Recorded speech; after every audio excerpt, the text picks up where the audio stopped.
వందనాలండి. కొత్త నెలలోకి వచ్చాం. మార్చి 1. దేవునికి మొరపెట్టుట అంటే ఏంటో జ్ఞాపకం చేసుకుందాం. కీర్తన 50:15.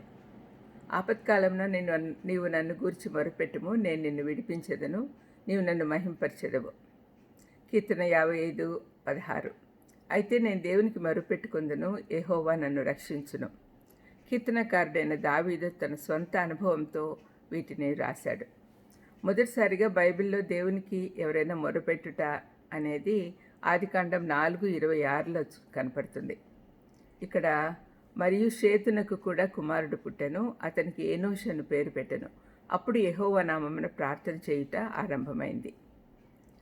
షేతు సంతానము దేవునిపై ఆధారపడి ఉండేవారు కాబట్టి అవసరమైనప్పుడంతా దేవునికి మొరపెట్టుకునేవారు. కయ్యూను సంతానం అందుకు పూర్తిగా విరుద్ధంగా తమపై తామే ఆధారపడుతూ దేవుని అవసరం లేదనుకున్నారు.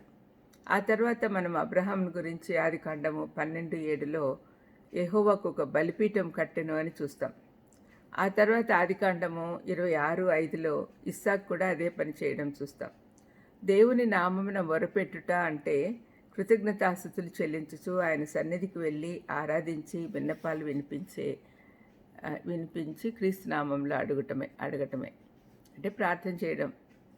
దేవుని నామంలో ప్రార్థించుట రక్షణ కార్యం జరిగిన తర్వాత మొదలవుతుంది. రోమ 10:13లో పౌలు ఈ విధంగా అంటున్నాడు, ప్రభు నామంను బట్టి ప్రార్థన చేయువాడెవడో వాడు రక్షింపబడును అని అంటున్నాడు. మరి ప్రభు నామంను బట్టి ప్రార్థించుట అనేది జీవితకాలం అంతా కొనసాగే ప్రక్రియ, ఒక్కరోజుది కాదు.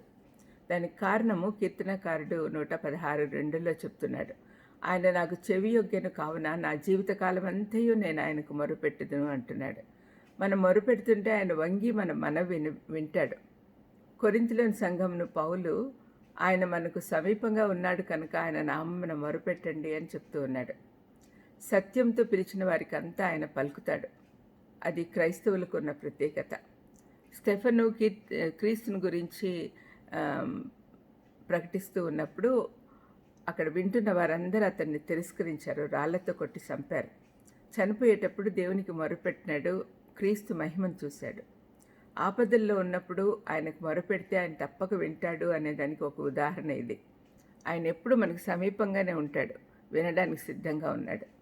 కీర్తన 55:16లో దావీదు తను పిలిచినప్పుడల్లా దేవుడు తనను రక్షించడానికి వస్తాడు అంటున్నాడు. దేవుని ఎదుట తమ తప్పులు ఒప్పుకున్న వారందరికీ ఇది వర్తిస్తుంది.